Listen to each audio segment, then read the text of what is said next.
The White House denied any such talk is on the table. And we saw a staggering number today about spending on TV ad campaigns. It's about to set a record $3 billion by November. And something else new, the secrecy made possible by that Supreme Court ruling giving corporations the green light to spend whatever they want. Jake Tapper tried to find some answers.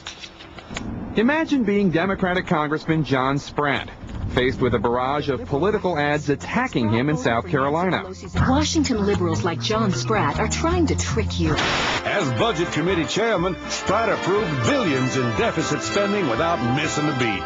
And Spratt doesn't even know who's doing the attacking. Money that's coming in from unidentified, non-disclosed groups dwarfs anything that I've ever seen before. That's because the rules have changed for these groups. They're posing as nonprofit groups with names like Americans for Prosperity or Americans for Apple Pie.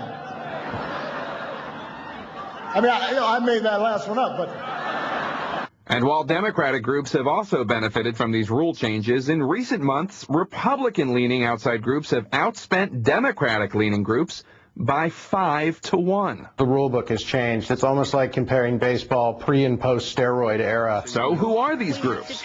We went to try to find out. One we found, the American Future Fund, attacks Spratt for being a big spender. The Spratt-Pelosi budgets spend trillions and create crushing debt. Not mentioned in the ad, the president of the American Future Fund and her family have a grain and livestock farm.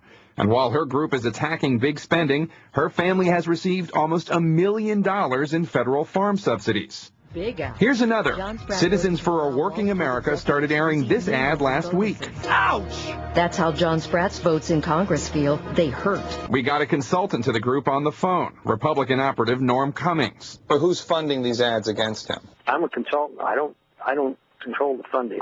My job is to spend it, not to raise it. Nationally, the biggest of these groups is American Crossroads, which has famous names like Karl Rove attached to it. This week, the group announced a new $4.2 million ad buy in 8 states, on top of $14 million already spent. And they would not tell us who's ponying up all this cash. The law says that if you're primarily involved in the issues debate, and you do some politics, but your primary focus is in issues, you don't disclose your donors. And we take that law very seriously. We comply with it, and we think that's a good law. And Diane, why aren't the Democratic third-party groups as competitive? Well, election experts tell us that's because the enthusiasm gap we've talked about so much, having to do with voters and activists, that also applies to fundraising. Diane? The secrecy is still pretty amazing, Jake. I want to ask you to stay with me.